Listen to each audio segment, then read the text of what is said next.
Alléluia. Père Céleste, nous te disons merci. Merci pour ce que tu as fait. Merci pour ce que tu fais encore. C'est dans le nom de Jésus que nous te sommes reconnaissants. Est-ce que quelqu'un peut acclamer Jésus?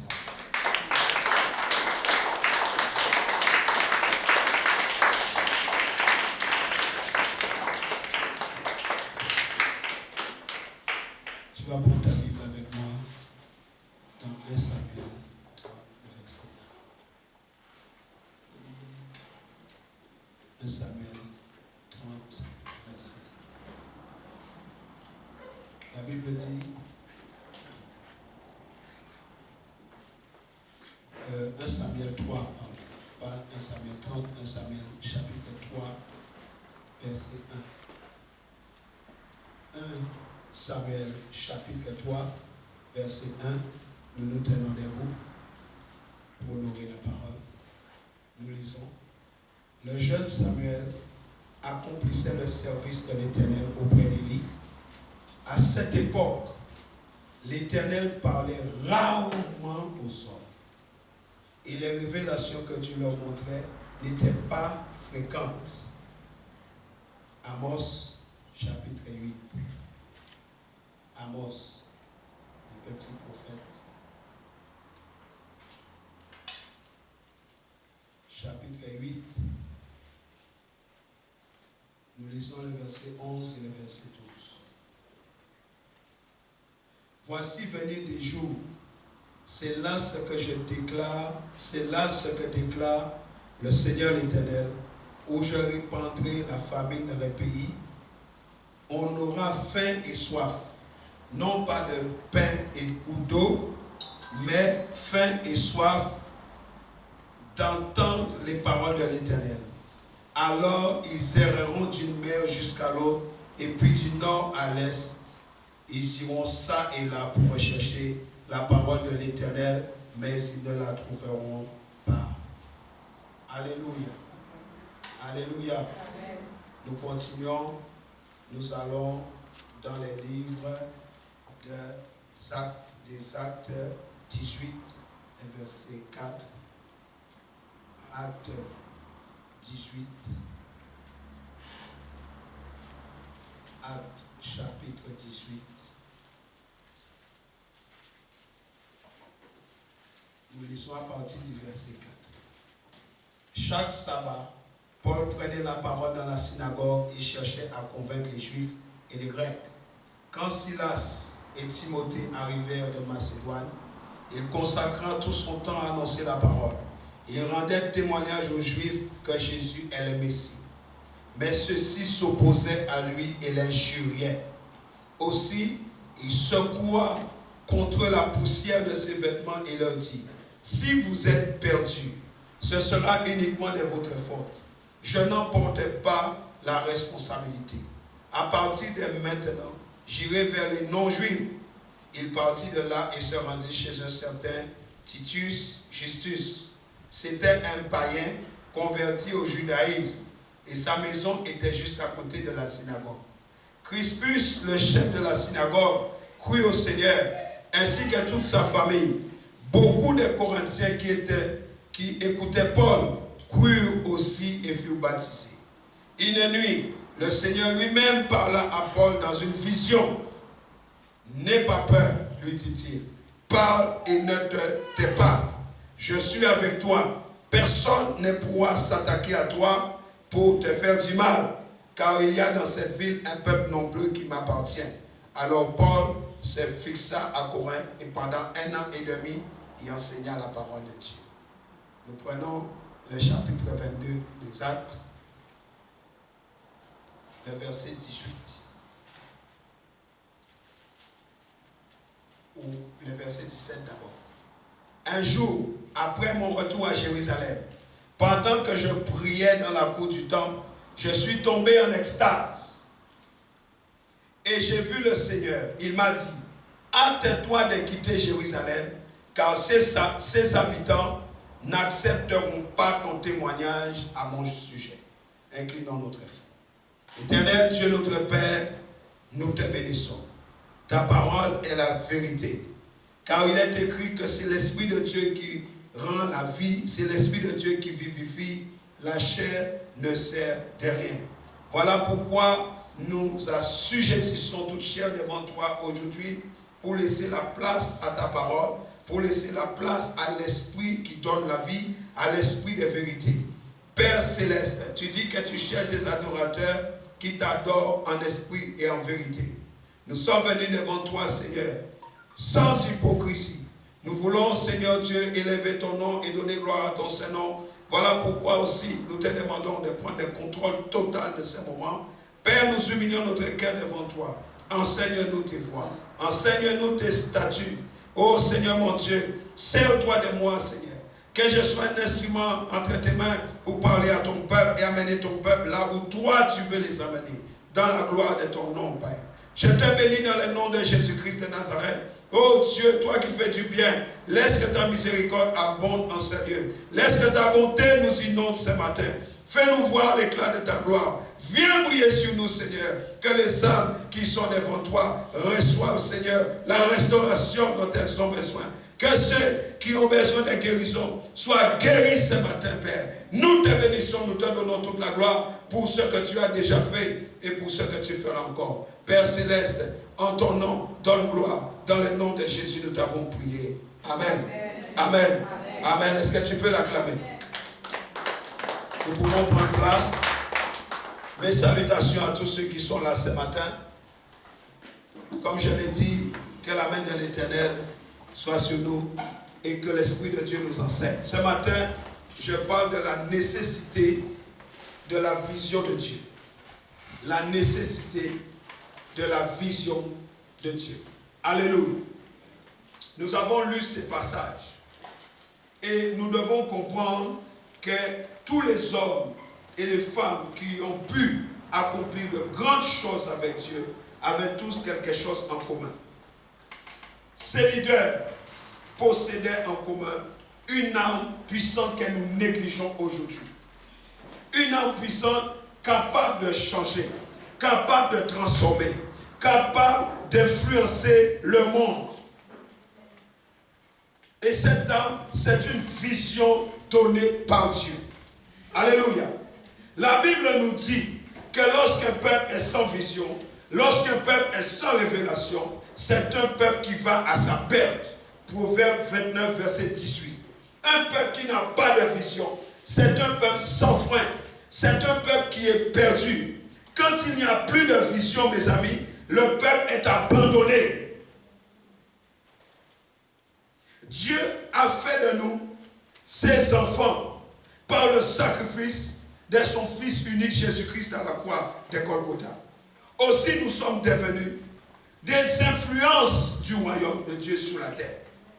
Dans la sphère dans laquelle Dieu nous a placés, nous sommes censés œuvrer pour Dieu parce qu'il a fait de nous ses enfants et il nous a donné de grandes visions. Nous sommes donc appelés à être des modèles là où Dieu nous a appelés au travers de la vision qu'il nous a donnée. Donne-moi un amen très fort. Amen. J'ai dit, nous sommes appelés à influencer, à être des modèles là où il nous a placés. Est-ce que c'est le cas aujourd'hui? Nous passons notre temps à nous plaindre. Nous passons notre temps à nous lamenter. Alors que Dieu attend de nous que nous puissions nous lever. Que nous soyons des modèles là où lui nous a placés. Alléluia. Notre marche ne se détermine pas seulement dans le fait de réaliser que nous sommes des citoyens célestes. Dire à longueur de journée, je suis un enfant de Dieu, je suis un enfant de Dieu, je suis un enfant de Dieu. C'est bien d'être un enfant de Dieu. Mais cela ne suffit pas. Nous devons comprendre la vision de Dieu dans nos vies. Est-ce que nous comprenons la vision de Dieu? Est-ce que nous comprenons vraiment la vision de Dieu dans nos vies? Personne n'est sur terre par hasard. Ni toi, ni moi. Alléluia. Beaucoup d'hommes ont reçu de grandes visions. Mais ces hommes qui ont été de grands leaders pour Dieu, qui ont reçu de grandes visions, ils ont été attaqués, ils ont été dans l'adversité, mais ces choses ne l'ont pas arrêté. Pourquoi tu t'arrêtes? Quelqu'un t'insulte, tu perds l'évangile. Quelqu'un t'a mal regardé, tu ne sais même pas où se trouve ta Bible. Ah, je suis blessé, je suis blessé. Tu as été blessé plus que Jésus. Alléluia. La vision est la mission de Dieu que nous devons accomplir. Quand Dieu donne une vision, avec la vision, il donne la mission d'accomplir ce qu'il attend de nous. C'est la vision de l'esprit qui va conditionner la vision naturelle. Si tu n'as pas reçu une vision dans ton esprit, eh bien tu n'auras pas de vision naturelle. C'est pourquoi nous voyons des hommes et des femmes sans objectif qui vivent comme des microbes sur la terre. Il n'y a pas d'amour. Des gens qui vivent au dépens des autres, mais qui n'ont aucun objectif pour la vie. Des gens qui, à longueur de journée, sont en train de chercher à prouver à Dieu qu'il s'est trompé de les mettre sur la terre. Pourquoi veux-tu démontrer à Dieu que tu as une erreur? Dis, je ne suis pas une erreur. Je ne suis pas sur la terre par hasard. Dis-le avec conviction. Nous avons tous reçu la vision de Dieu dans notre esprit. Et c'est cette vision qui va conditionner notre vision naturelle. Et cela vient de l'Éternel. Acte 2, verset 17. Acte 2. Acte chapitre 2, verset 17. La Bible nous dit, voici ce qui arrivera, dit Dieu, dans les jours de la fin des temps. Est-ce que nous sommes dans la fin des temps? Est-ce que nous sommes dans cette période? Dieu dit dans ces jours-là, je répandrai mon esprit sur tous les hommes. Vos fils et vos filles prophétiseront. Vos jeunes gens parlent des visions. Est-ce que Dieu ne sait pas ce qu'il dit? Il dit, vos fils et vos filles prophétiseront. Vos jeunes gens parlent des visions. Vos vieillards parlent des songes. Recevront des révélations. Combien de révélations que tu reçois?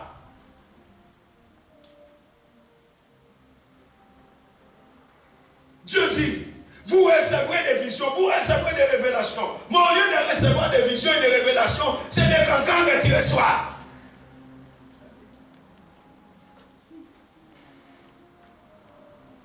Dieu s'est tombé à ton sujet. Au lieu que le Saint-Esprit déverse dans ton esprit des visions et des rêves, mais je ne sais pas quel esprit, si c'est, moi je ne sais pas, qui déverse dans ton esprit des cancans. C'est écrit noir sur blanc. Ils recevront des visions, des songes. Ils recevront des révélations. Dis Seigneur, envoie tes révélations dans ma vie. Restaure mes rêves et mes visions. Aujourd'hui, dans le nom de Jésus.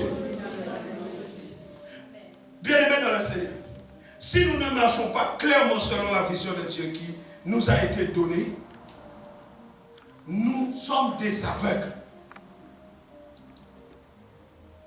Vous m'entendez? J'ai dit, si nous ne marchons pas clairement dans la vision de Dieu qui nous a donnée, alors nous ne sommes que des aveugles.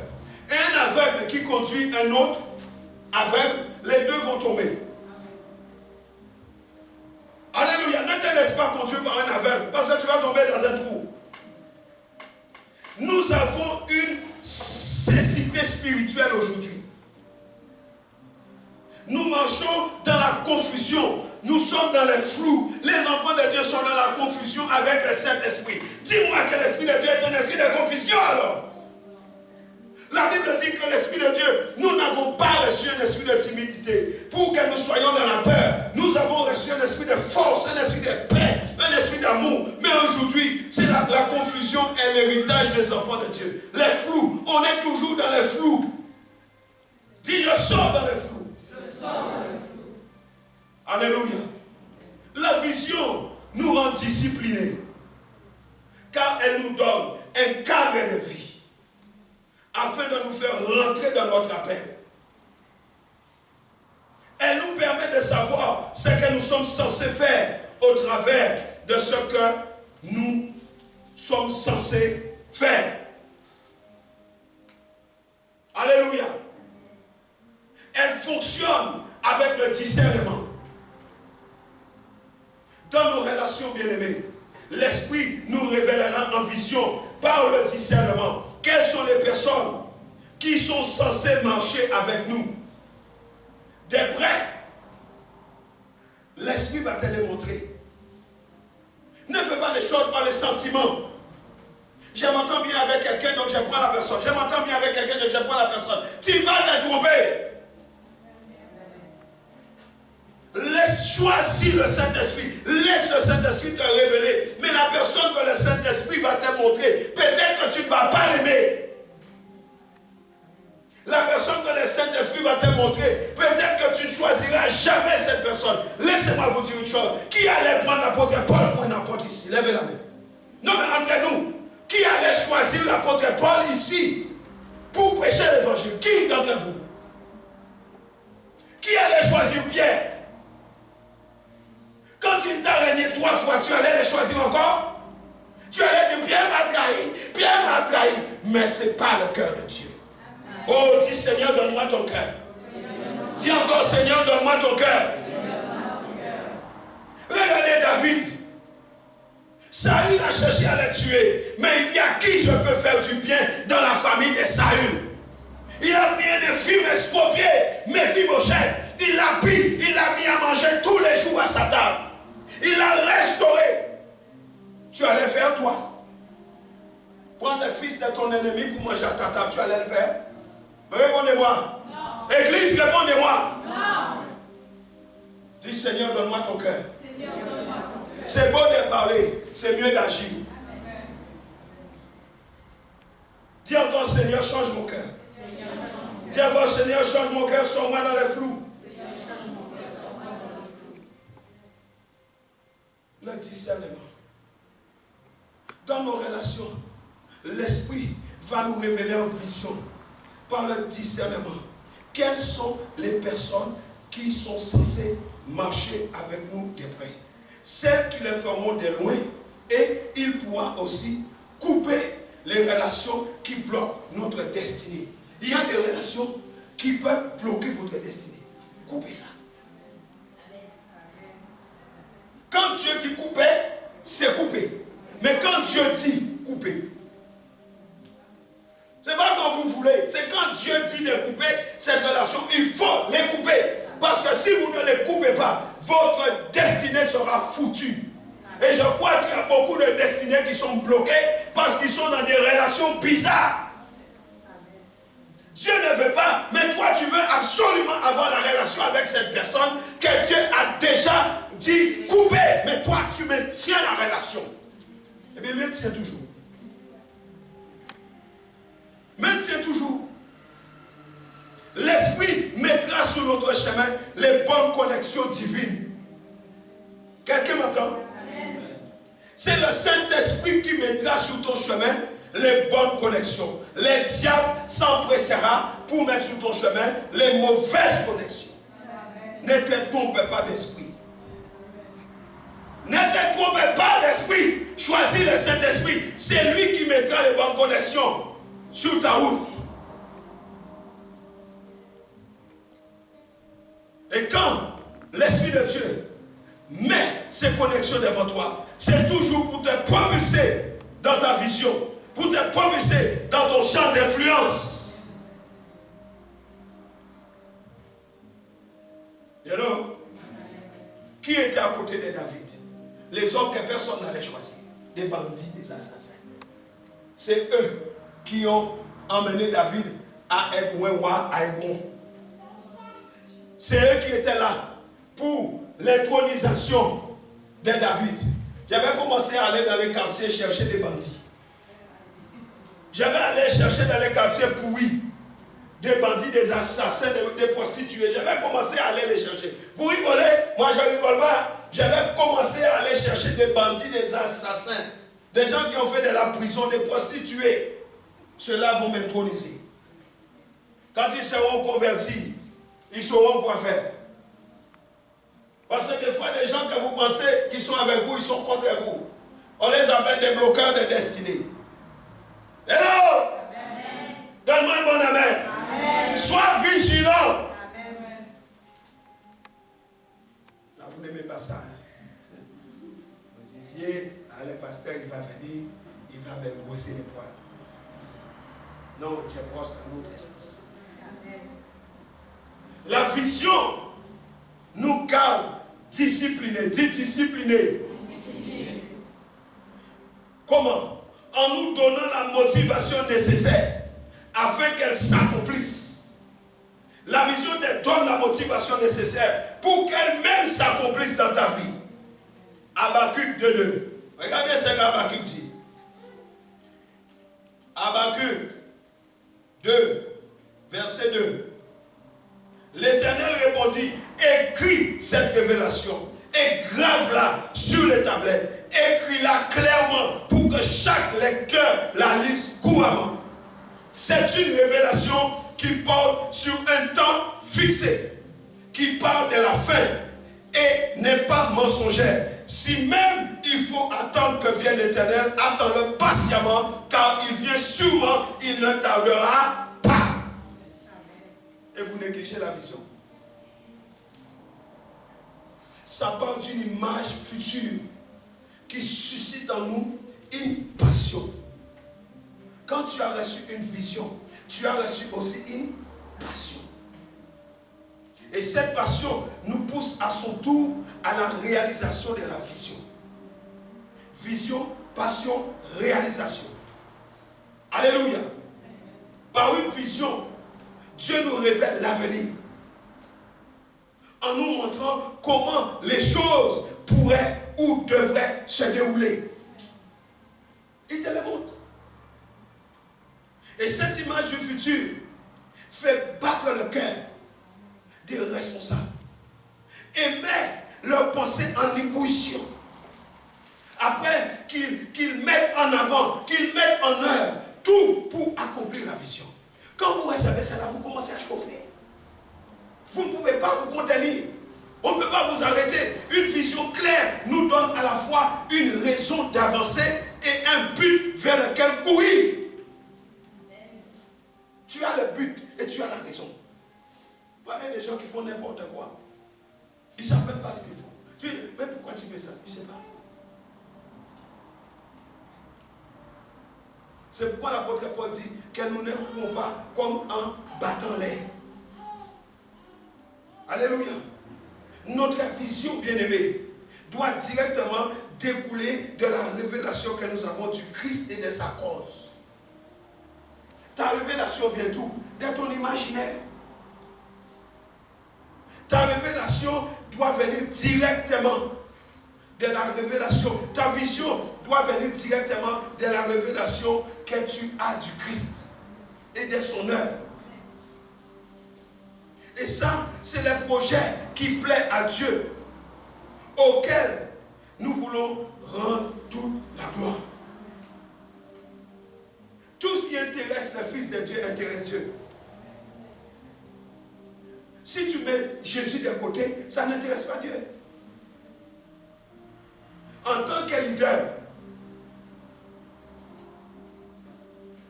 recherche des personnes qui elles-mêmes cherchent de la clarté dans leur vie. Est-ce que je peux avoir des acclamations?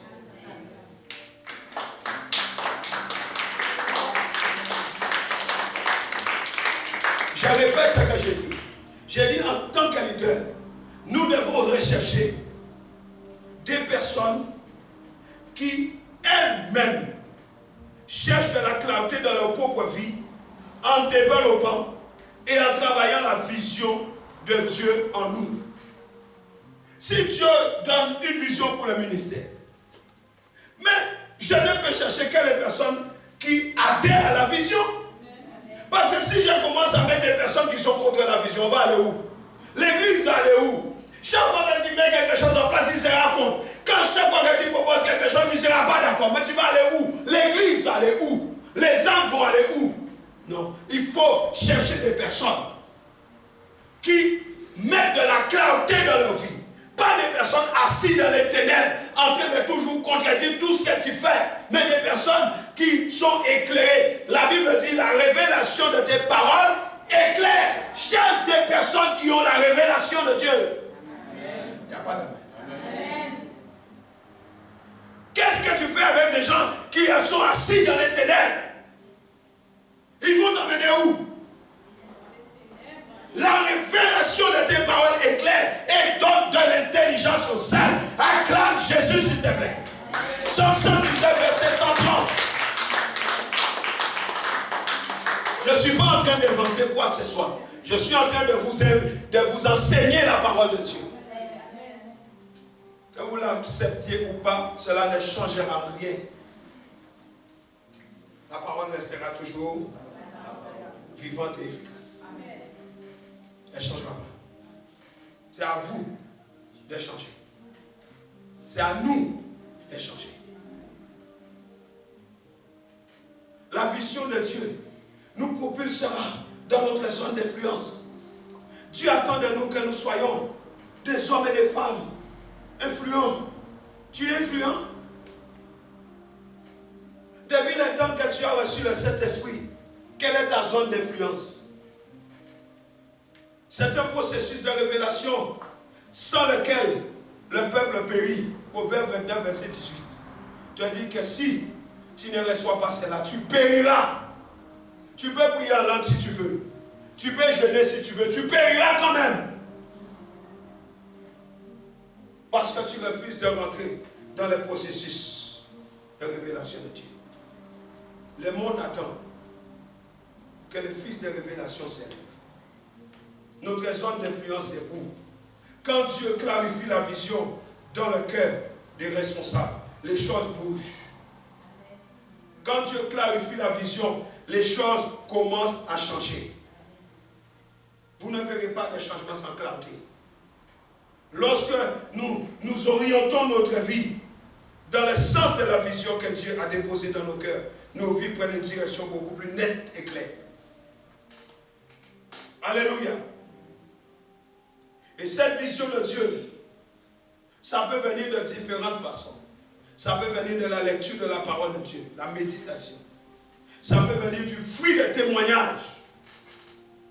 Vous avez entendu le témoignage des papas d'amis. Et vous l'avez écouté, c'est une belle histoire, mais ça ne vous a rien fait. C'est simplement pour vous une belle histoire. Ah, il a vécu ça. Ça ne vous a rien fait. L'expression d'un fardeau.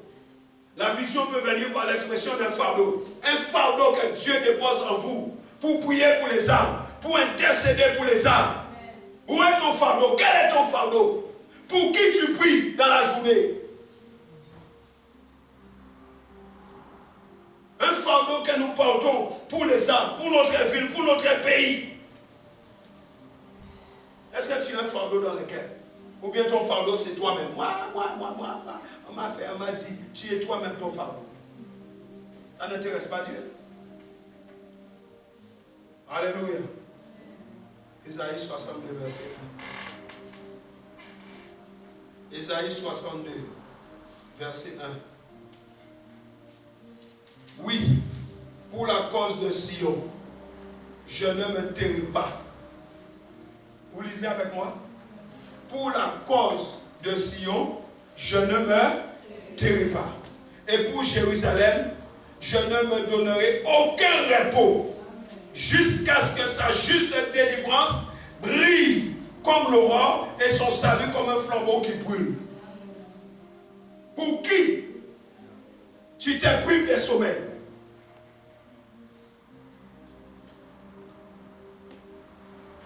Pour qui tu t'es privé des sommeils? Au contraire, lorsque tu nommes son nom, ça te donne envie de dormir plus vite. Bien aimé, nous devons changer. Il faut arrêter l'hypocrisie. On doit changer. Pour l'amour de Sion, je ne me tairai pas.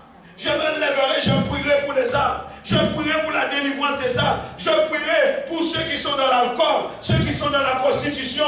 Je me lèverai, je prierai, j'intercéderai. Je devancerai l'aurore pour les villes, pour les pays, pour tous ces gens qui meurent. Regardez tout ce qui se passe naturels, les tremblements de terre, les volcans, les gens qui perdent leur maison, des jeunes qui meurent, des enfants qui meurent, pour qui tu ne te tairas pas. C'est toujours moi. On m'a dit, quelqu'un m'a fait, quelqu'un m'a dit.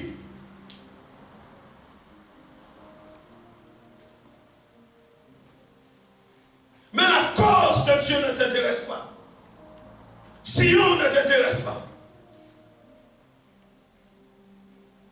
Dieu parle de sa justice. Oh Seigneur. Il ne faut pas mélanger vision et mission. Matthieu 28, versets 19 et 20. Matthieu, lisons cela. Matthieu 28. Si tu ne prends pas conscience aujourd'hui, eh bien, je ne sais pas.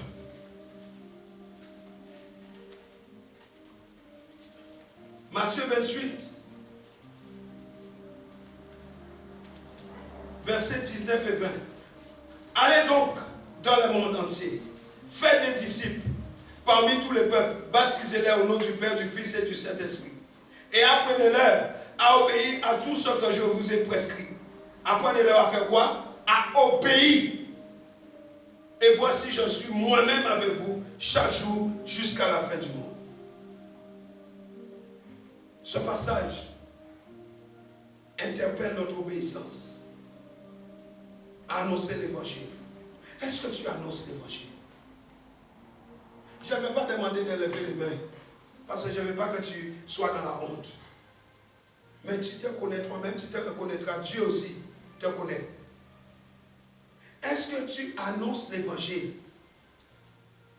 Est-ce que tu cherches à faire des disciples pour Dieu?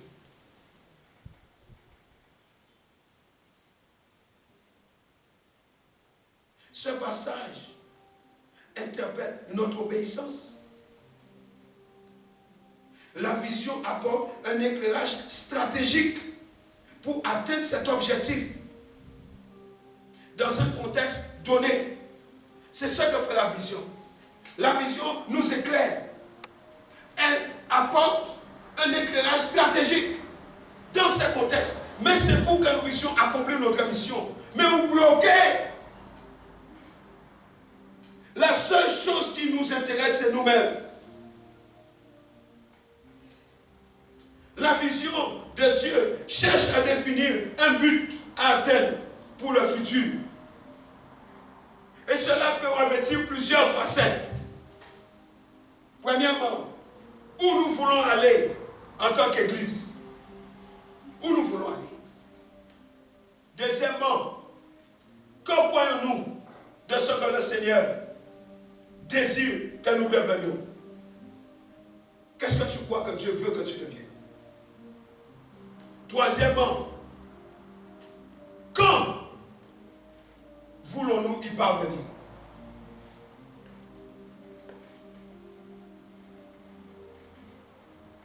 Je parle de la direction plus la volonté de Dieu pour notre vie.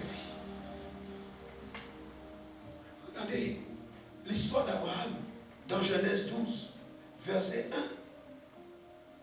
Cet homme-là était chez sa famille, tranquille. L'Éternel dit à Abraham, va, quitte ton pays, ta famille et la maison de ton père pour te rendre dans le pays que je t'indiquerai. Dieu le visite. Il n'y avait pas l'évangile. Il n'y avait pas la parole écrite. Mais Dieu l'a visité. Et Dieu lui dit, lève-toi pas, quitte ces choses-là. Quitte le pays, la famille, la maison. Et toi, tu ne veux rien quitter. Rien quitter. Tu es attaché à ton pays. Tu es attaché à ta maison. Tu es attaché à toi-même. Tu ne peux pas appartenir à Dieu en étant attaché à autre chose. Hello? Amen. Direction et volonté. Toute vision, bien aimée, s'inscrit dans un contexte avec différentes caractéristiques. Quand on parle de vision, on parle du lieu, on parle du temps, on parle de l'endroit où nous sommes appelés. Vous entendez? Le lieu, le temps, l'endroit où nous sommes appelés. Ah, pasteur, tu sais, Dieu m'a appelé, j'ai une vision. Mais tu ne connais ni les lieux, ni les temps, ni l'endroit, ni les contextes. Tu n'as rien. Mais ta vision, tu l'as obtenue de qui? Genèse 50, verset 20.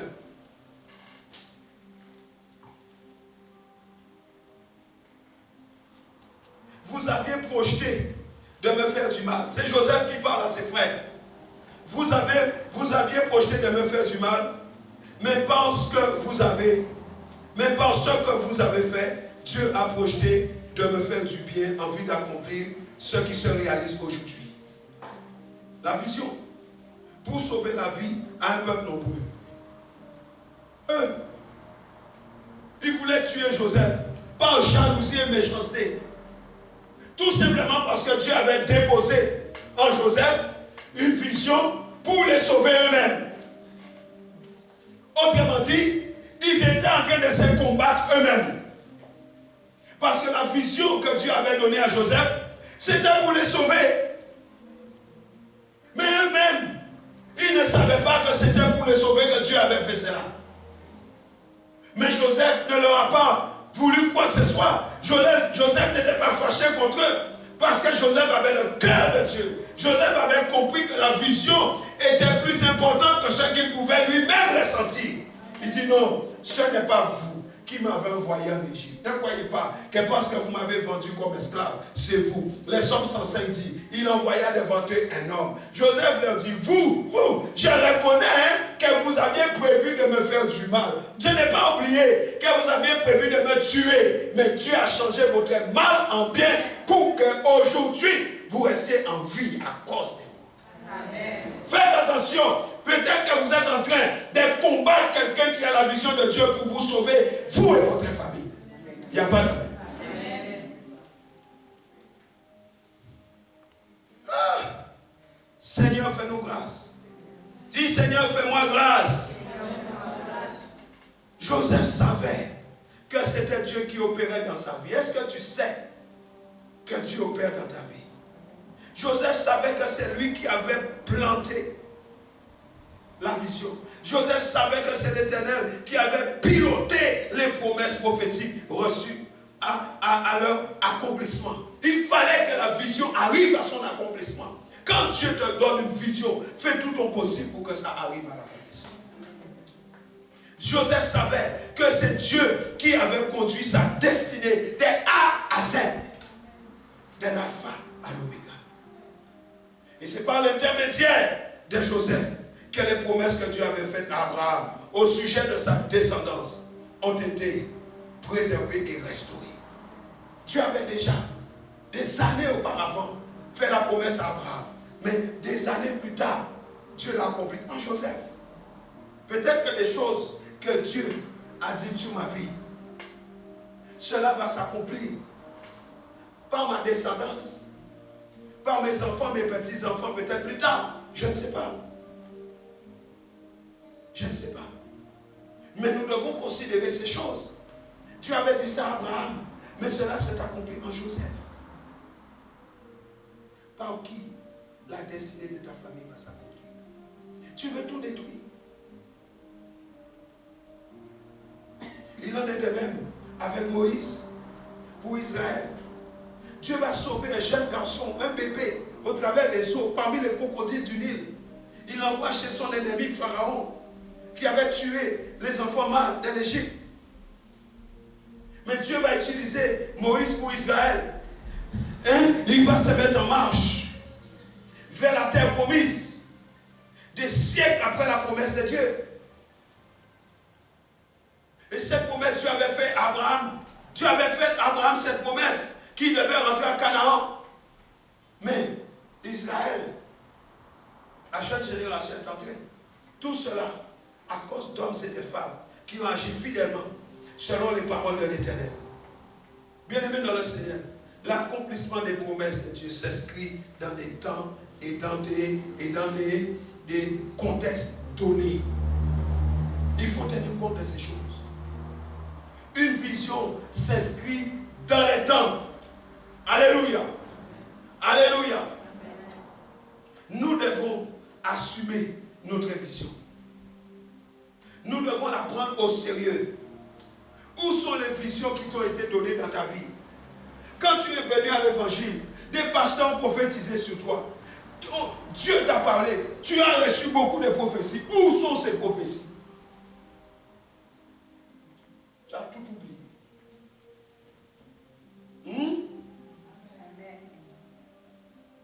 Dis Seigneur, restaure mes visions. Restaure mes visions. Tu dois les assumer. Nous devons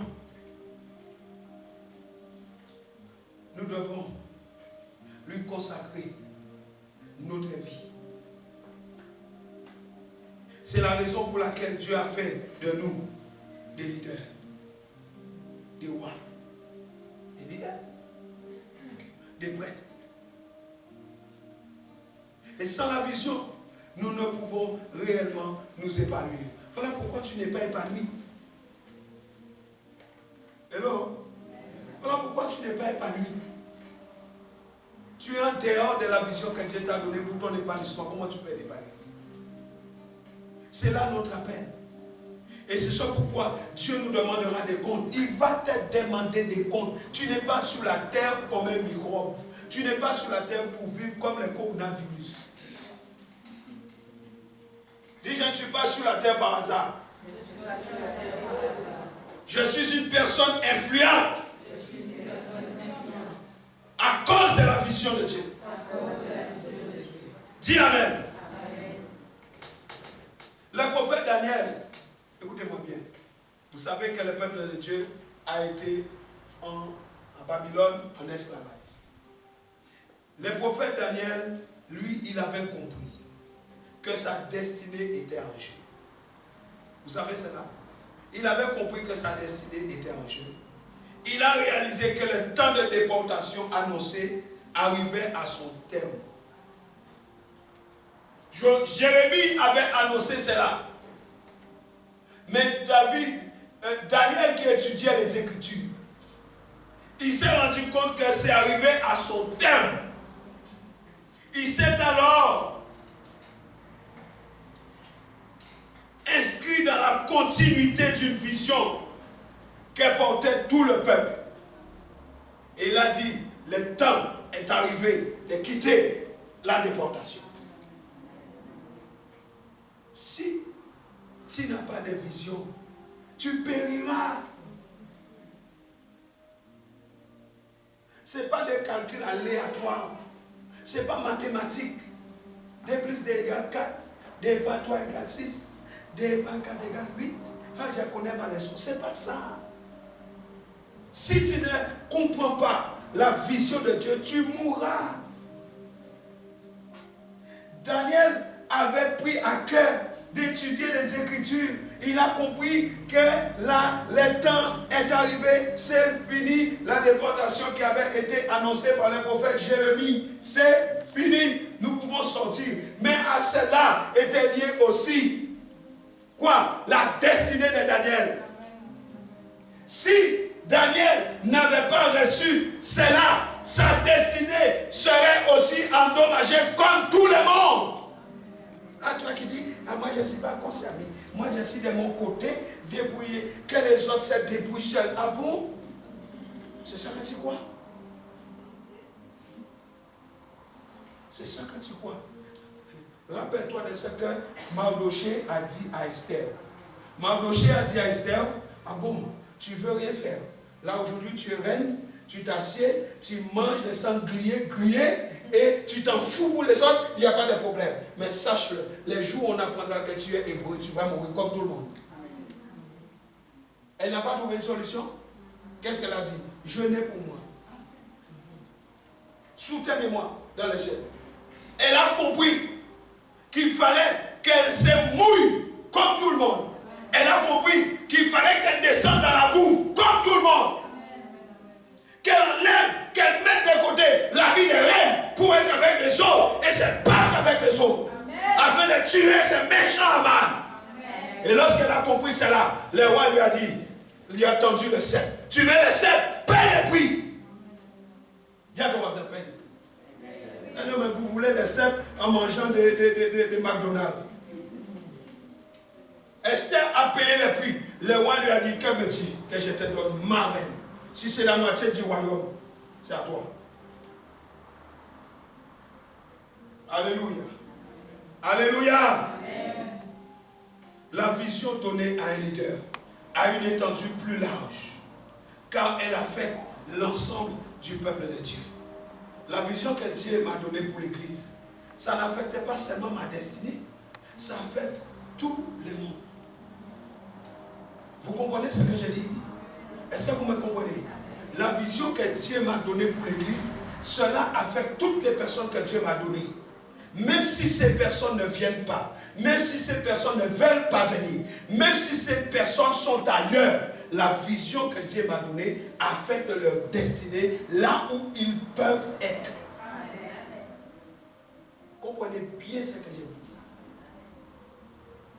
Et lorsque vous n'êtes pas dans la vision de Dieu, pas la vôtre, la vision de Dieu, vous êtes sans frein. Vous pouvez être là. Dieu vous a placé là. Vous ne voulez pas rester. Ah, je ne restais pas dans ce ministère. Je ne restais pas dans ce ministère. Vous partez, vous allez à perpète les eaux. Il n'y a aucun problème, vous êtes libre. Mais sachez-le, vous êtes sans frein. Parce que la vision des perpètes les eaux n'est pas la vision des CCSPV. Dieu vous place en fonction du contexte, en fonction de la vision qu'il veut atteindre. Partez si vous voulez. C'est pourquoi je vous ai dit, les gens peut-être me trouvent trop dur, je m'en fous. Je n'irai chercher personne. Je te prêche l'évangile. Tu reçois l'évangile. C'est à toi de décider. C'est à toi de choisir. Tu as le choix. Je ne peux pas démonter ton choix et pécher contre Dieu. Donne-moi un bon amen. Donne-moi un bon amen. Est-ce que vous êtes enseigné? Amen. Alléluia. Il faut pleurer pour les enfants de Dieu aujourd'hui. Il c'est quoi important? Ah, moi si. Ah bon, parce que vous croyez que les affaires de Dieu ne vont pas fonctionner? Les affaires de Dieu ne vont pas fonctionner. La vision est contagieuse. Et le leader transmet le feu qui brûle en lui à ceux qui le suivent, à ceux qui l'entourent. C'est une étape importante de notre vie d'être responsable de sa vision. Celui en qui Dieu a donné la vision, il porte la vision, c'est un feu et il transmet le feu. Vous allez voir là où il y a un pasteur qui prie beaucoup, les fidèles prient beaucoup. Là où il y a quelqu'un, un pasteur qui est dans l'adoration, vous allez voir les gens, les fidèles aiment l'adoration.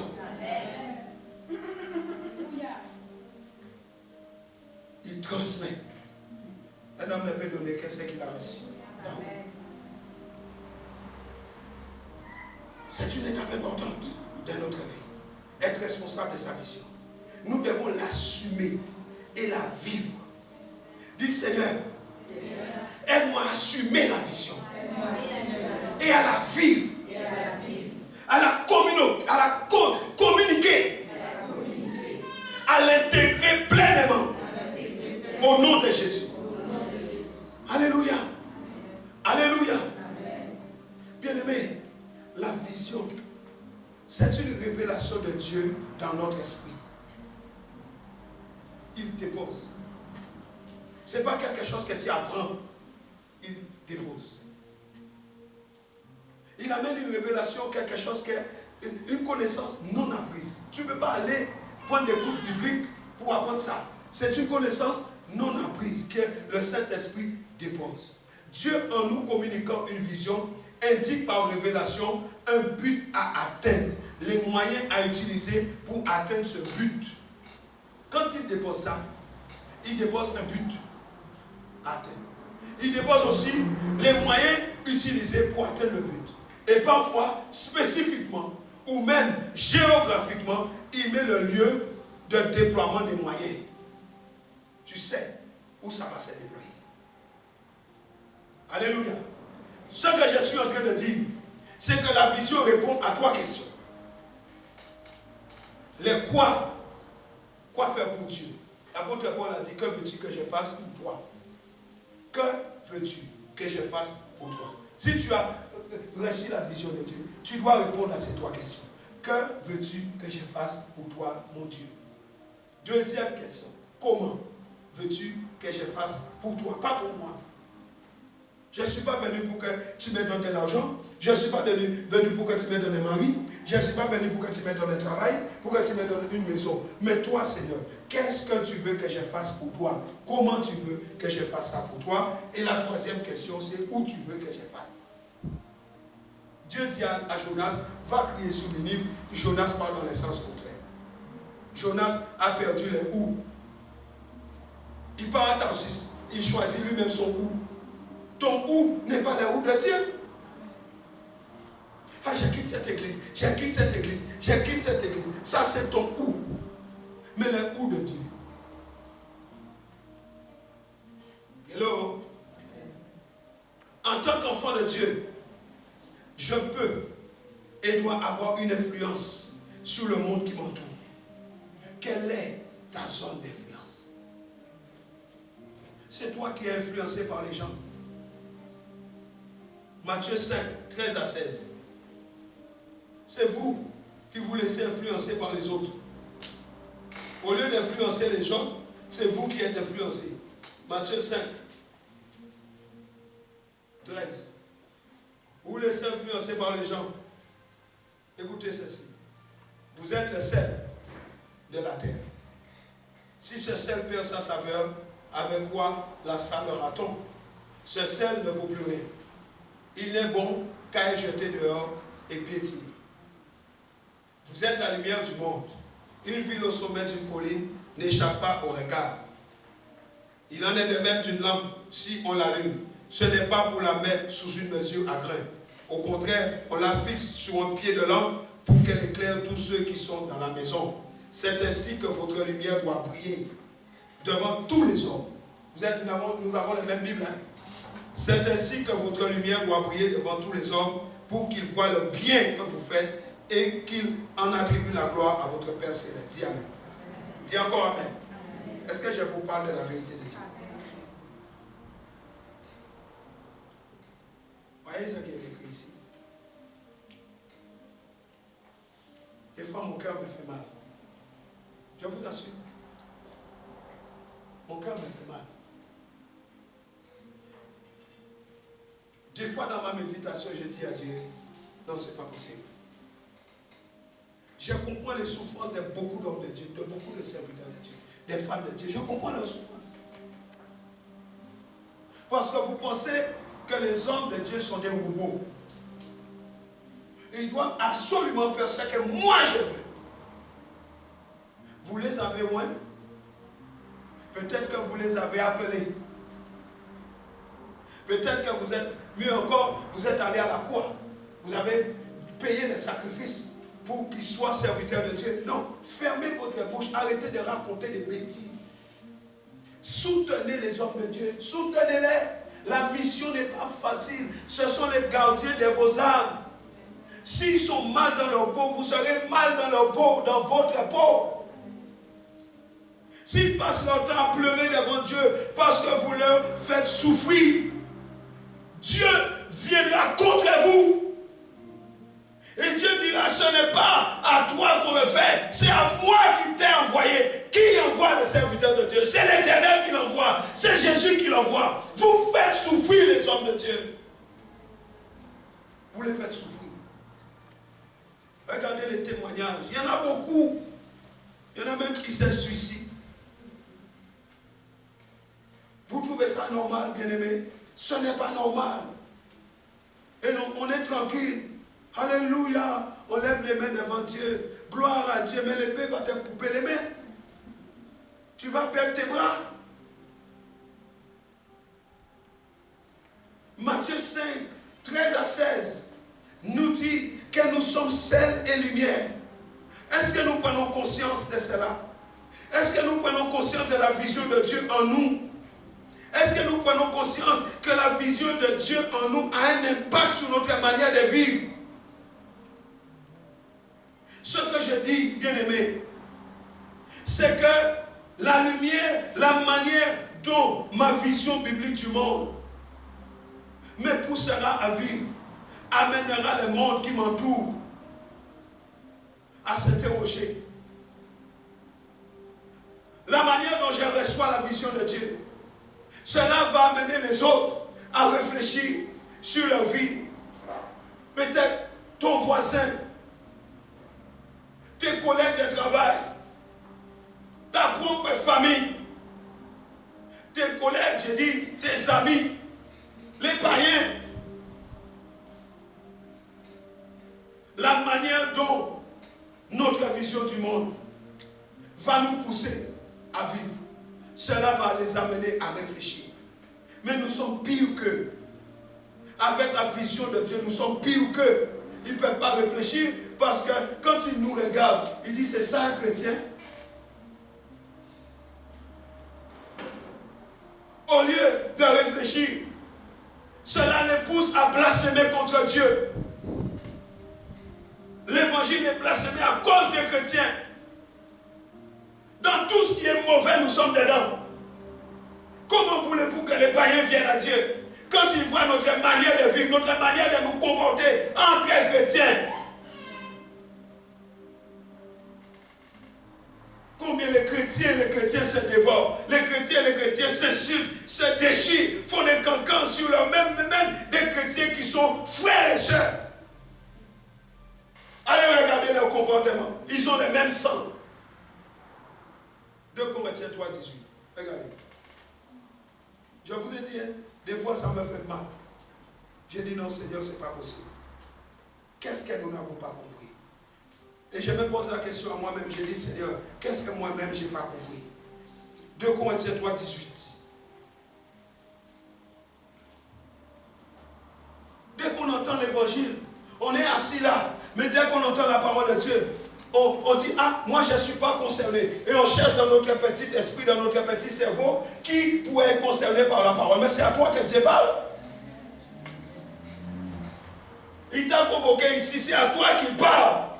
Dis, c'est à moi qu'il parle. Mais nous voulons toujours dire dans nos cœurs, ah, si un tel était là, hein, ah, si un tel était là. C'est à toi qu'il parle. Dis, c'est à moi qu'il parle. Dieu ne parle pas aux absents, il te parle à toi. 2 Corinthiens 3, 18. Et nous tous, qui le visage découvert. Dieu nous parle à visage découvert. Il dit enlève les masques. Le visage doit être découvert. Tu dois enlever les voiles du mensonge. Tu dois enlever les voiles de l'hypocrisie. Enlève les voiles de la jalousie. Enlève les voiles de la convoitise. Enlève les voiles derrière lequel tu te caches. Sois devant Dieu à visage découvert. 2 Corinthiens 3, 18 qui te parle. Il dit, nous tous qui avons visage découvert, nous faisons quoi? Nous contemplons comme dans un miroir la gloire du Seigneur. Nous sommes transformés en son image dans une gloire dont l'éclat ne cesse de grandir. Voilà pourquoi tu ne peux pas être transformé, parce que tu es voilé. Dieu ne peut pas te transformer avec un voile sur le visage. Tu vas ressembler à quoi? S'il commence à te transformer avec les mensonges, comment tu seras? S'il commence à te transformer avec la méchanceté, comment tu seras? Tu dois enlever les voiles pour que la transformation commence à prendre effet. Dis Amen. Amen. Dis j'enlève les voiles. Dis j'enlève les voiles. Nous devons vivre la vie que Christ nous a donnée. Pas la vie de quelqu'un. La vie que Christ m'a donnée et la vie pour laquelle il est mort. C'est cette vie-là que je dois vivre. Pas la vie que je veux.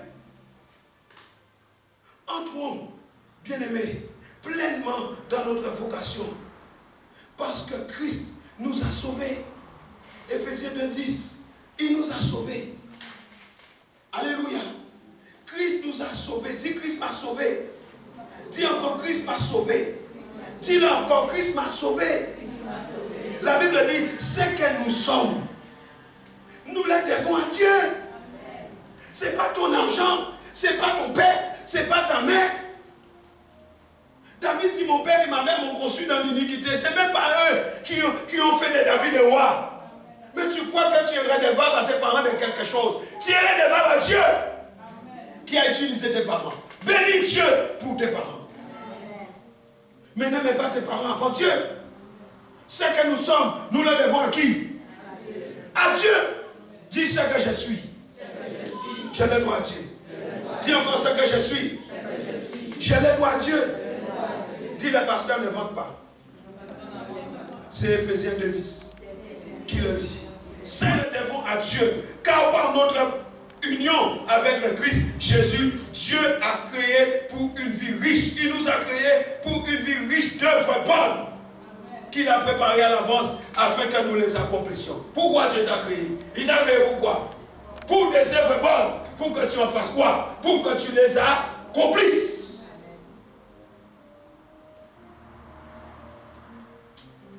Seigneur, aide-nous. Aide-nous. Nous devons détruire notre vieille vision des choses. Nous devons détruire notre façon de voir les choses qui ne sont pas en relation avec Dieu. Nous devons les détruire. Jérémie 1:10. Regarde ce que Dieu a dit à Jérémie. C'est pourquoi la croix a été plantée à Golgotha, lieu qui signifie crâne. Parce qu'il fallait planter ça dans les crânes, dans l'incrédulité. Nous avons besoin que la croix descende dans notre incrédulité. Jean 1:10. Sache que Jérémie 1:10. Sache que je te confie aujourd'hui une mission envers les nations et les royaumes.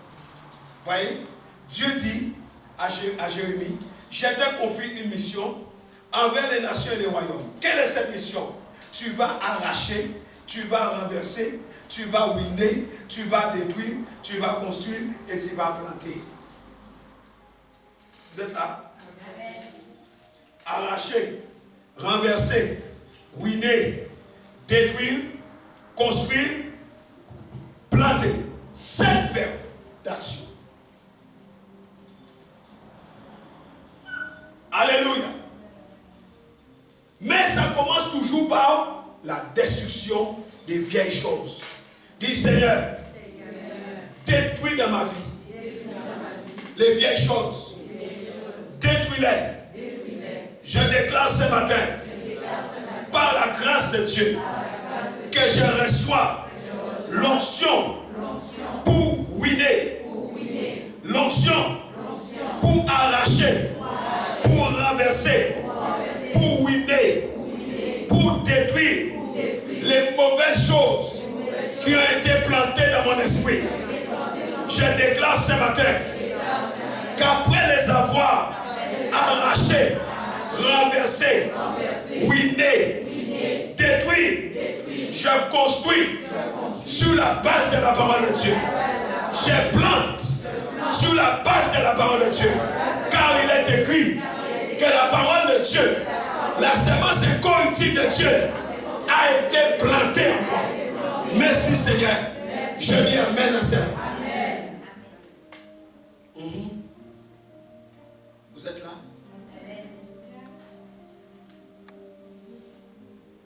Alléluia. C'est merveilleux. Dis c'est merveilleux. Dis encore c'est merveilleux. 2 Corinthiens 5 verset 7 dit, car nous marchons par la foi et non par la vue. Dites les yeux de la foi. Dis encore les yeux de la foi. La transformation du monde. Les mondes qui t'entourent commence avant tout par notre propre transformation. Tu ne pourras jamais transformer ta famille si toi tu ne changes pas. Ça commence par nous-mêmes. Même si nous faisons partie d'une communauté, ça commence par nous. Alléluia. Elle débute par un changement d'attitude, un changement des désirs, un changement de nos priorités. Nous devons nous tourner vers la relation d'alliance avec Dieu. Change tes priorités. Le vrai bonheur, nous pouvons l'avoir, mais le vrai bonheur, c'est le résultat de notre attention à l'expérience de Dieu. Pourquoi tu ne vis pas le bonheur? Parce que tu ne prêtes pas attention à l'expérience de Dieu. Quelle est cette expérience? C'est le fondement des béatitudes que Jésus a donné. Jésus a donné les fondements. En Matthieu 5, versets 1 à 16, vous lirez toute la liste des béatitudes. Mais ce que je veux te faire comprendre, c'est que Jésus propose une nouvelle définition de la justice. Les scribes et les pharisiens avec leur propre justice. Jésus amène une nouvelle définition de la justice qui surpasse celle des légalistes. Des gens qui prennent la parole de Dieu, qui tournent la parole, qui amènent la parole comme ça les arrange. Des scribes et des pharisiens modernes. Jésus a amené une nouvelle forme. Regardez, Matthieu 5, 20. Allons voir.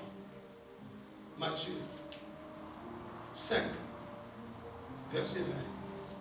Je vous le dis, si vous n'obéissez pas à la loi, mieux que les spécialistes de la loi et les pharisiens, vous n'entrerez pas dans le royaume des cieux. Votre justice ne suffira pas. Hello? La justice, selon le Christ, c'est une réponse de l'individu aux bénédictions de Dieu. Note ça.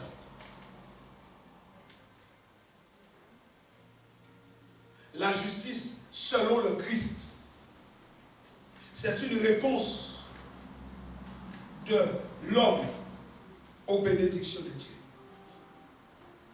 Alléluia.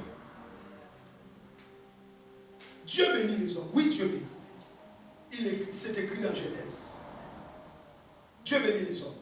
Mais ce dont je parle, c'est la deuxième dimension de la bénédiction que nous avons mis de côté.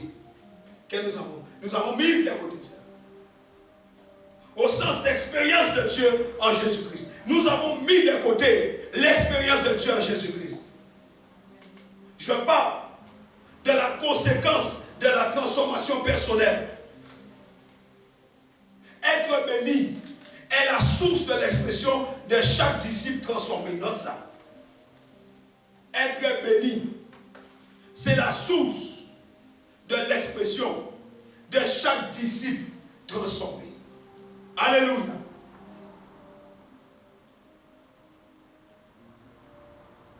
Et je vais t'expliquer. Quand, en tant que disciple, tu ressens individuellement la bénédiction de Dieu, tu deviens collectivement un signe de bénédiction pour les autres. Quelqu'un m'entend? Tu ne seras pas centré sur toi, parce que tu deviens un signe que Dieu agit encore. Tu deviens un signe que Dieu peut guérir les autres aussi. Et l'autre va te regarder, mais je le connais, mais ce n'est pas cet homme qui était dans le fauteuil roulant, mais c'est lui qu'on voyait tout le temps. Il était assis au bord de la route faisant le monde, demandant tout le temps, mais c'est lui qui était sale, qui sentait mauvais. Oh, on va lui dire, on va chercher à savoir, mais qu'est-ce qui s'est-il passé dans sa vie pour qu'aujourd'hui, cet homme-là, il marche en costume, il a un bon métier, il a une femme et des enfants. Qu'est-ce qui s'est-il passé? Et là, il dira, c'est Jésus qui m'a fait ça.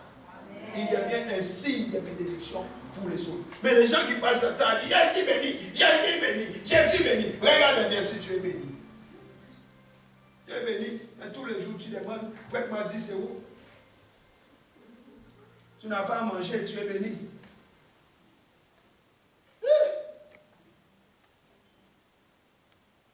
Tu es au bord du craquement tous les jours, tu es béni.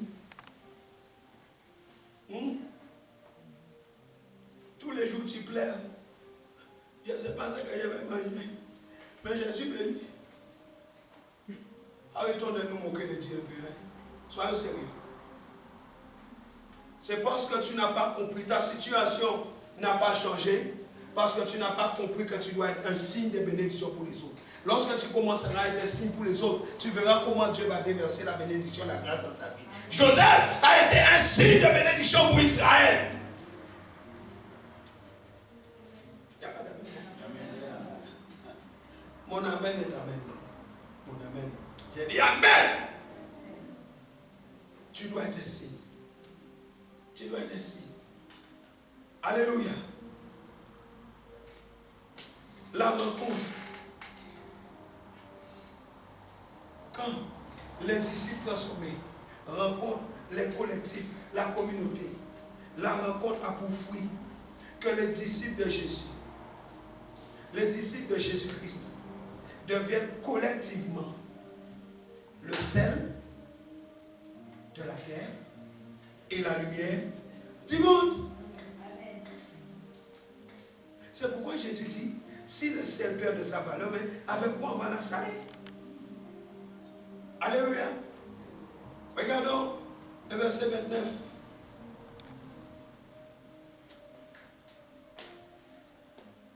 Si ton œil droit te fait tomber dans le péché, arrache-le et jette-le au loin, car il vaut mieux pour toi perdre un de tes organes que de voir ton corps entier précipité en affaire. Si ta main droite te fait tomber dans le péché, coupe-la et jette-la au loin. Il vaut mieux pour toi perdre un de tes membres que de voir tout ton corps jeté en enfer. Dis amen. Amen. Le sel et la lumière, deux dimensions complémentaires. Le sel associé à l'alliance de Dieu. Le sel est associé à l'alliance de Dieu. Quand vous faites à manger, vous voyez le sel après, quand le repas est prêt. Est-ce que quelqu'un peut venir dire, j'aimerais le sel? J'aimerais le sel. Tu as déjà vu le sel? Non. Le sel est associé à l'invisible. Alléluia. Le sel est caché dans les aliments. On ne le perçoit pas, on ne le perçoit que par le goût. La lumière est visible. Elle aide les autres à voir. Est-ce que tu es là avec moi? La lumière aide les autres à voir. Jésus a dit quoi de toi? Rappelle-moi ce qu'il a dit de toi.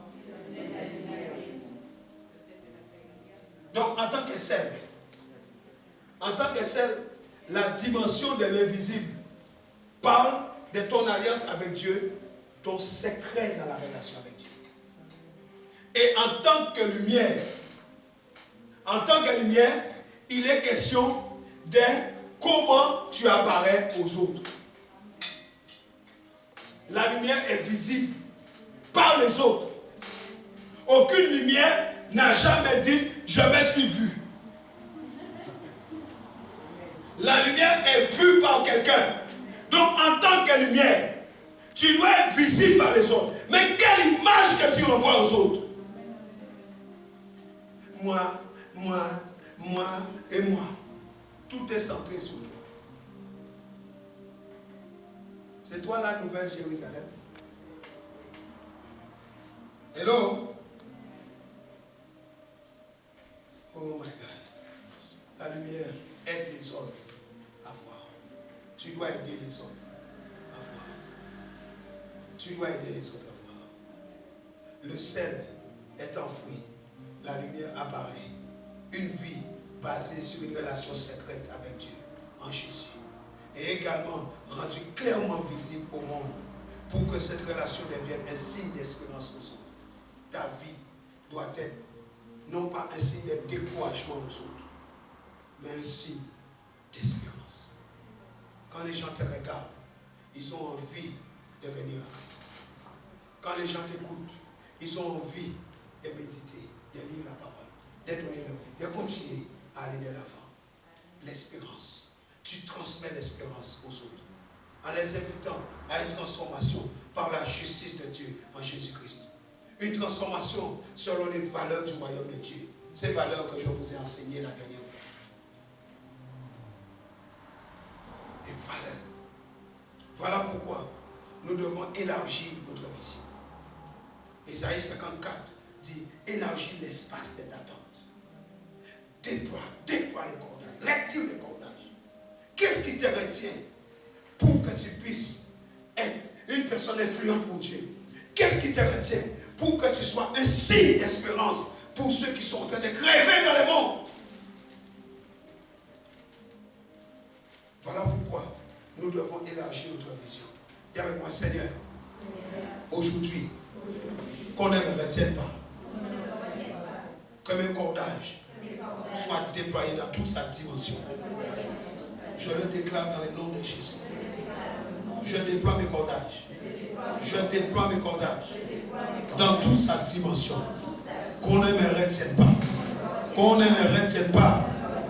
Que tous les liens qui me retenaient soient coupés aujourd'hui. Je déclare au nom de Jésus-Christ que tous les liens qui me retenaient, je les détruis. C'est pourquoi, dans le nom de Jésus-Christ, j'élargis l'espace de ma tente. Avec Ésaïe 54, le verset 2, je dis j'élargis aujourd'hui l'espace de ma vision, l'espace de ma tente.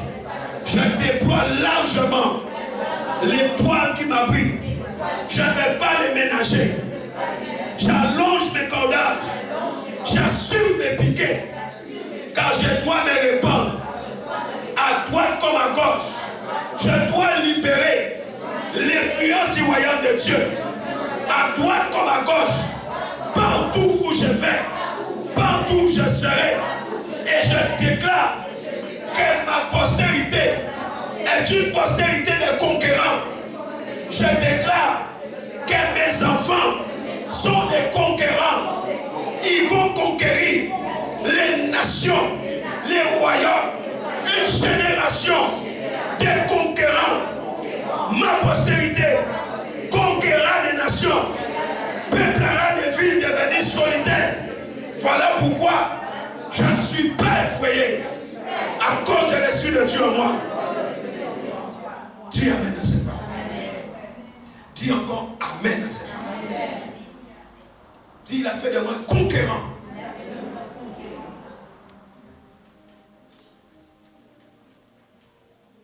Voilà pourquoi nous devons élargir notre vision.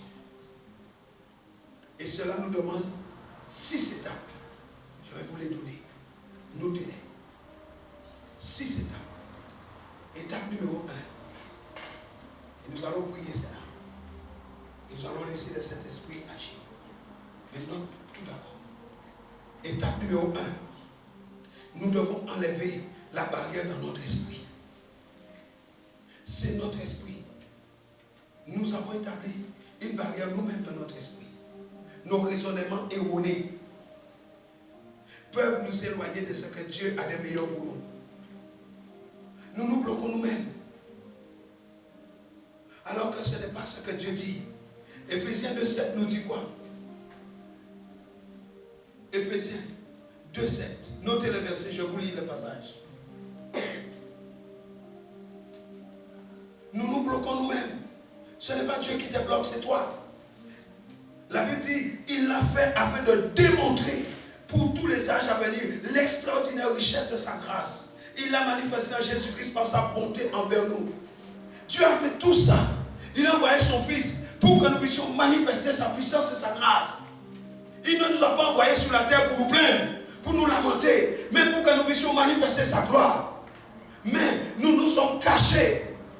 Nous nous vautrons dans des faux raisonnements. Nous devons regarder l'avenir au travers des yeux de la foi. Mon juste vivra par la foi. Nous devons nous débarrasser de tous ces vieilles outres. Matthieu 9, verset 17. Les vieilles outres dans ta vie, jette-les. Matthieu 9, 17. Tu as collectionné un tas de vieux pots dans lesquels tu veux mettre de l'huile.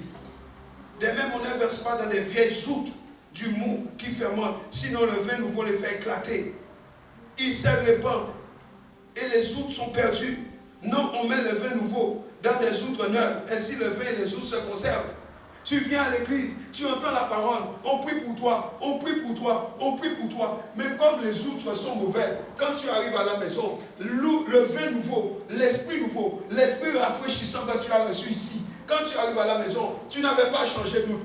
Tout l'esprit part parce que l'esprit éclate les vieilles outres et s'envole. Et à chaque fois, tu te retrouves à la case départ avec tes lamentations, tes craintes et tes peurs, ta folie. Pasteur, prie pour moi, ça va changer quoi? Tu ne peux pas mettre l'huile fraîche dans une vieille timbale. Achète toi t'es pas neuf. Étape 2. Nous devons élever notre niveau d'espérance. Changer notre façon de penser. Trop de négatifs dans la maison de Dieu. Trop de négatifs dans notre bouche. Trop de négatifs dans notre façon d'agir. Changeons notre façon de penser. L'homme est tel que sont les pensées de son âme. La vie et la mort sont au pouvoir de la langue.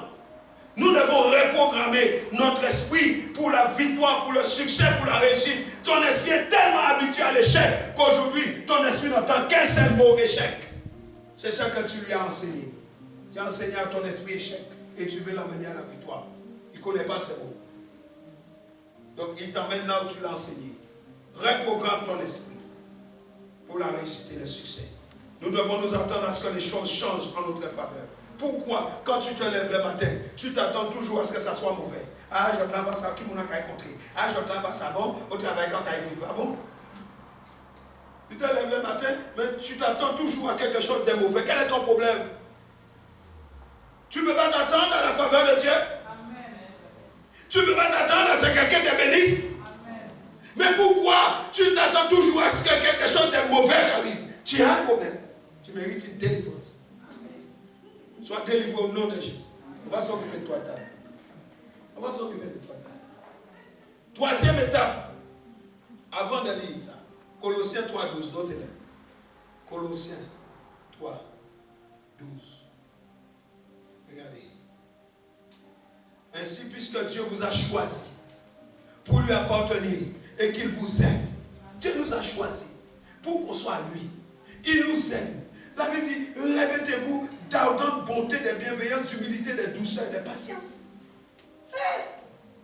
Revêtez-vous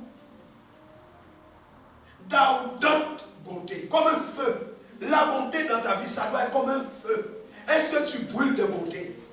Ou alors tu brûles de méchanceté? À tel point qu'on t'entend même à midi graisser les dents.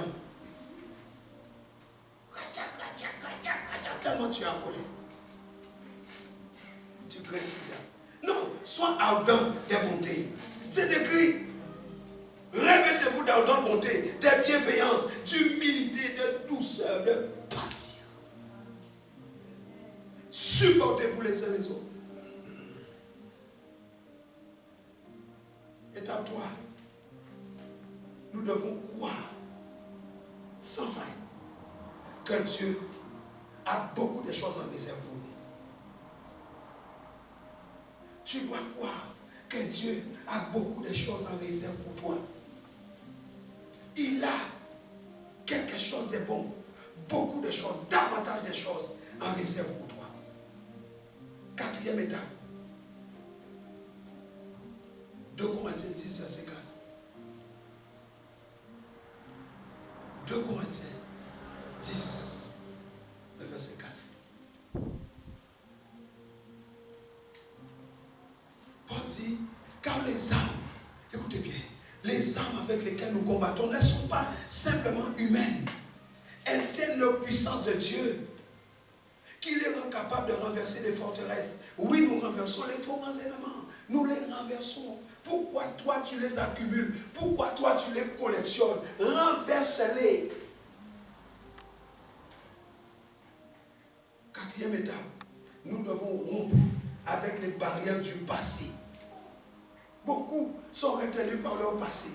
On m'a dit, on m'a fait. Oh, j'étais comme ceci, j'étais comme cela. J'ai essayé, ça n'a pas marché. J'avais essayé, j'avais déposé mon CV. J'avais été là-bas, j'avais été à la banque, on n'a pas accepté. J'avais. Tu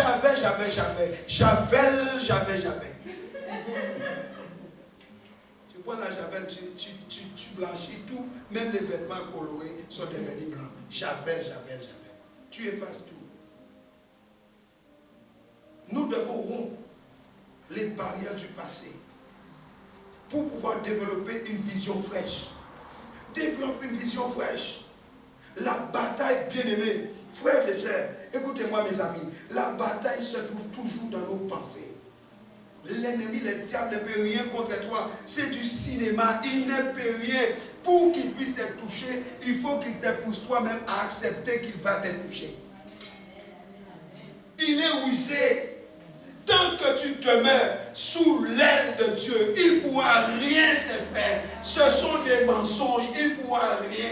Les sorciers les plus puissants peuvent venir ici. Il va tomber comme tout le monde.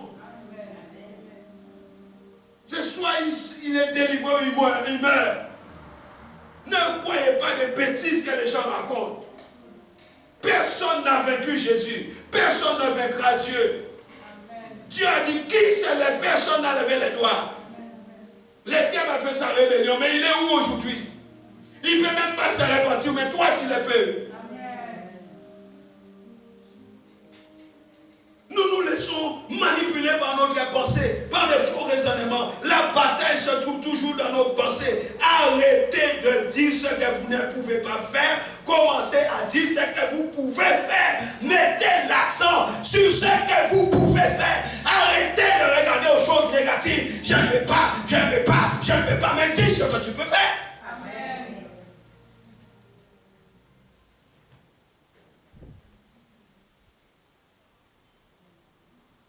Moi, je ne veux pas m'enfermer avec des gens négatifs. Si tu commences à parler négatif, je me séparerai de toi. Je n'ai pas de temps à perdre, je l'ai déjà dit. Ton discours, c'est le négatif, reste avec le cochon. Va discuter avec le cochon. Moi, je parle avec les aigles. Les cochons mangent ce qu'on leur donne. Les aigles chassent. Tu veux quoi? C'est pourquoi les cochons n'ont pas donné au fils prodigue leur manger. Parce qu'ils ont dit, mais attends, c'est toi qui dois me donner à manger, mais toi tu viens pour... Non, il en sort d'ici. Il a dit, non, tu n'auras rien, parce que tu es supposé me donner tes restes. Mais toi tu viens prendre mes restes à moi qu'on me donne. Non, va gagner ta vie. Est-ce que ça te parle ce que j'ai dit? Tu es un aigle. Dieu ne t'a pas comparé à un porc. Dieu t'a comparé à qui? Aux aigles. Celui qui demeure sous l'abri de l'aigle repose à l'ombre du Tout-Puissant. La Bible dit, tu prendras ton envol comme des aigles. Mais tu as déjà vu des cochons voler? Si tu vois des cochons voler en rêve, sache qu'on t'a fait de la sorcellerie. Ne viens pas me dire, pasteur, j'ai vu des cochons qui volent. C'est de la sorcellerie. Comment dire? Des cochons qui volent.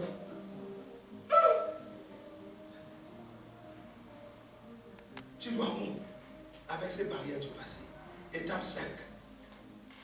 Là, je vais te donner ces deux étapes-là qui sont très importantes. Note-les bien. Romains 8, verset 28. Romains 8, 28. Il est écrit ceci.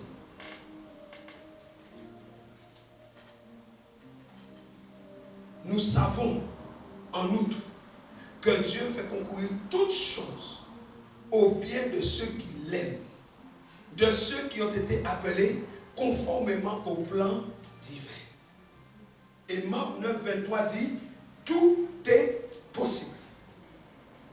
Marc ne dit pas que ce n'est pas possible. Marc dit, tout est possible. Mais à qui? Seulement à celui qui croit.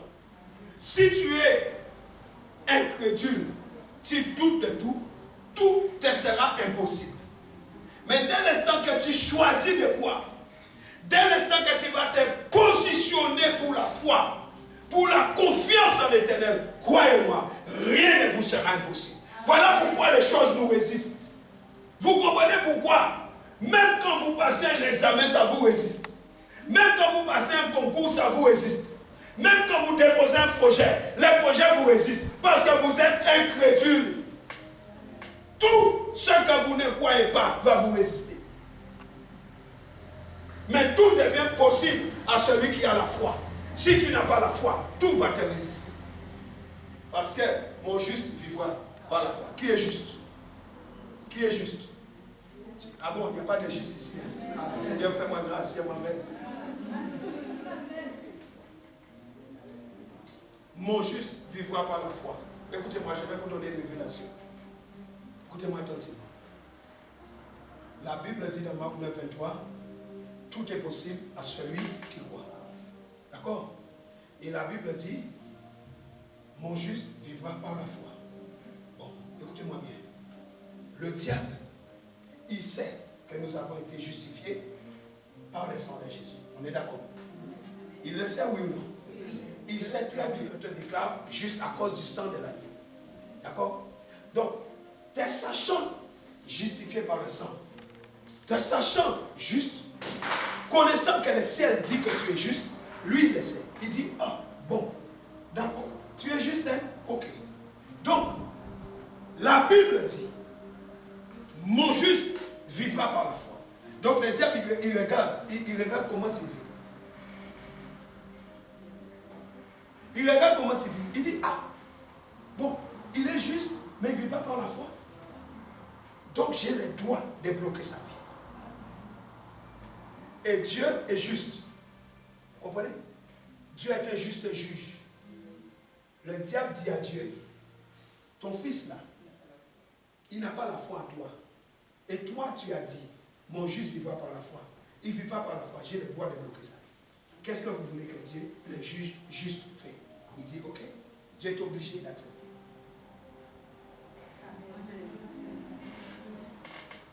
Arrêtez de vivre votre évangile à vous. Sortez de votre évangile bizarre. Vous voulez que l'évangile de Christ soit votre évangile à vous, que vous fassiez fonctionner l'évangile de Jésus-Christ comme vous voulez. Ah, même si je suis incrédule, Dieu est bon, Dieu est miséricordieux. Ah bon, il est bon. Le diable, il connaît la parole. Il connaît. Il sait qu'un enfant de Dieu qui est justifié par le sang de Jésus, il sait comment tu dois vivre.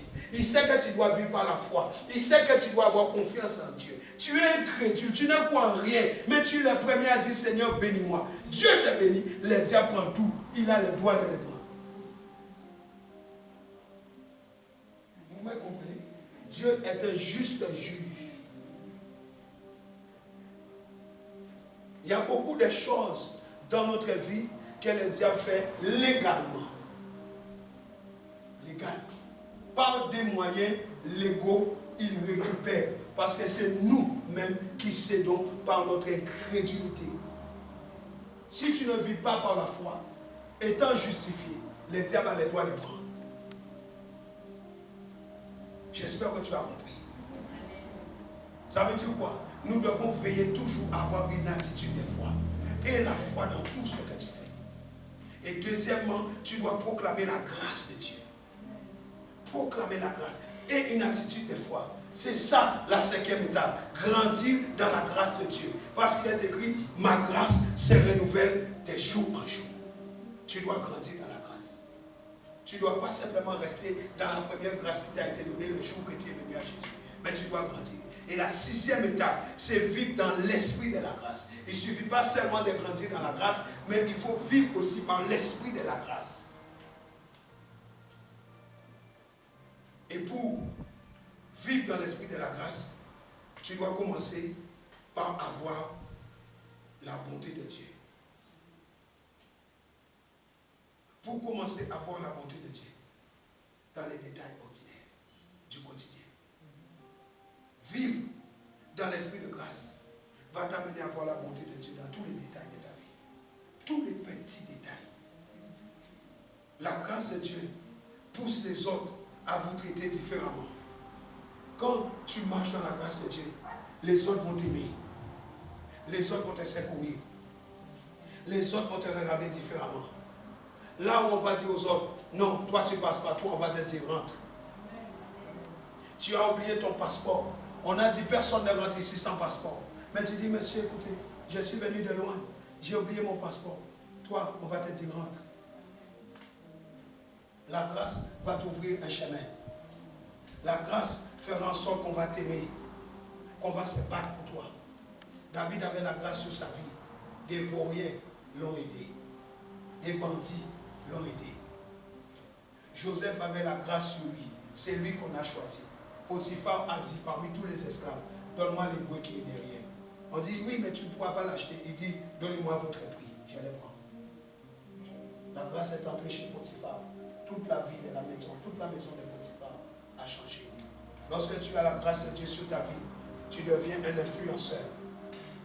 Tu changes les circonstances, tu changes la vie des gens. Combien de vies que tu as déjà transformées?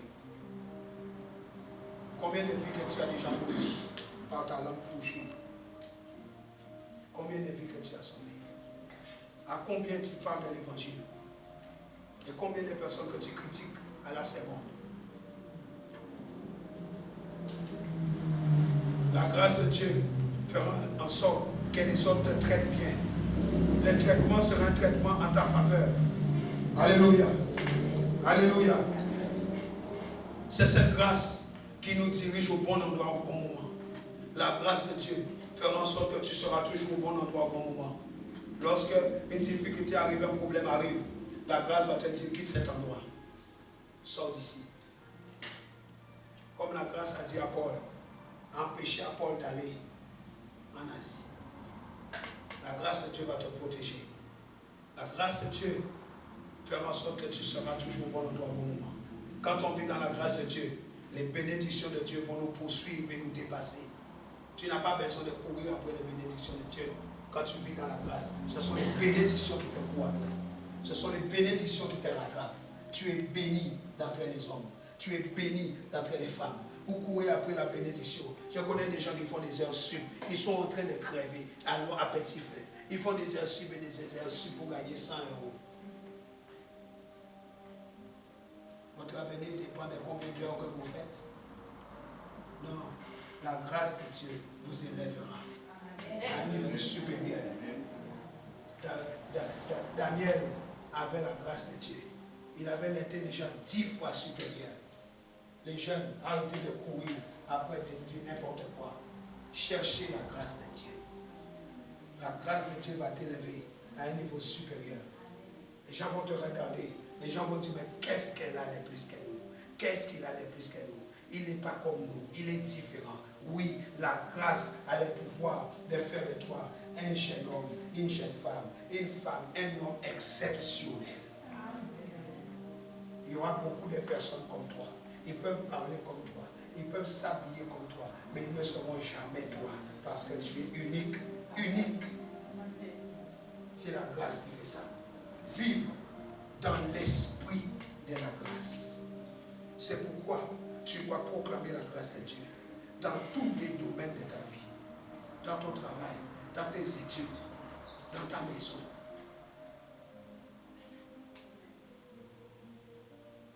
Vous tombez sur les choses, vous oubliez Dieu.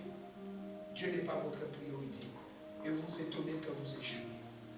Rien ne pourra vous limiter quand vous vivez dans la grâce de Dieu. Rien ne peut vous limiter. Dieu va intervenir pour vous. Ne renoncez jamais à Dieu. 1 Pierre 1,13. Dieu interviendra pour vous. Ne renoncez jamais. Ne renoncez jamais. Jamais, jamais, jamais à Dieu. Ne renoncez jamais. 1 Pierre 1,13. Il est écrit.